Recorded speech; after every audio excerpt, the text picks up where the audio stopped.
Brigitte Macron suspicieuse avec les autres femmes / Comment elle veille au grain. C'est un couple qui fascine. Emmanuel et Brigitte Macron se sont rencontrés sur les bancs de l'école. Sauf qu'il est l'élève, tandis qu'elle est professeure. Ce n'est pas le seul obstacle dans leurs histoires d'amour, puisque Brigitte Macron est déjà mariée et mère de 3 enfants. Leur idylle a un parfum de scandale, pourtant rien ne les arrêtera. Pas même les 24 ans qui les séparent. L'amour n'a pas d'âge. Et surtout, il est toujours au beau fixe, après plus de 11 ans de mariage. Pour preuve, les nombreuses attentions qu'ils ont l'un envers l'autre. Mais comme dans n'importe quelle relation, tout n'est pas forcément simple. Le président de la République et sa première dame semblent avoir des caractères bien trempés. Et semblent être un brin jaloux. Ainsi, ils n'ont jamais été séparés plus d'1 semaine. Mais leur possessivité va plus loin. Quand on est ensemble, il appelle toujours.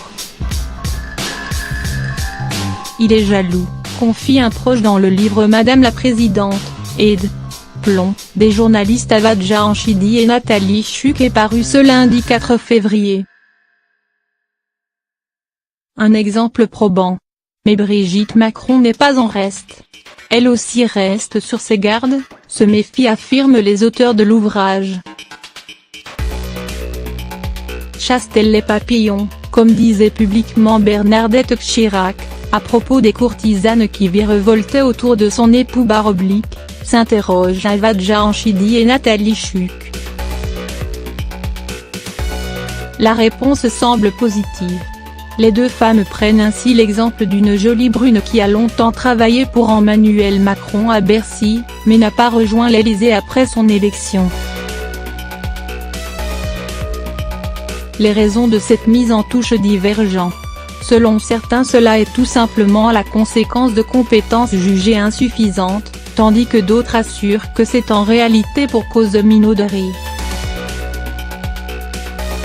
Brigitte Macron ne compte en effet pas laisser place à la moindre concurrence. Son homme restera sien. L'ancienne enseignante veille au grain.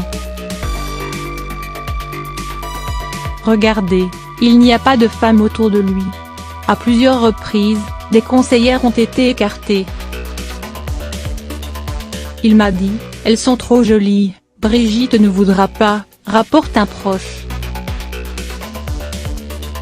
Et les autres de rappeler qu'en effet seules 2 femmes sont haut placées dans son cabinet, la discrète secrétaire générale adjointe, Anne de Bézet, et la conseillère chargée de la presse et de la communication, Sibeth Ndiaye.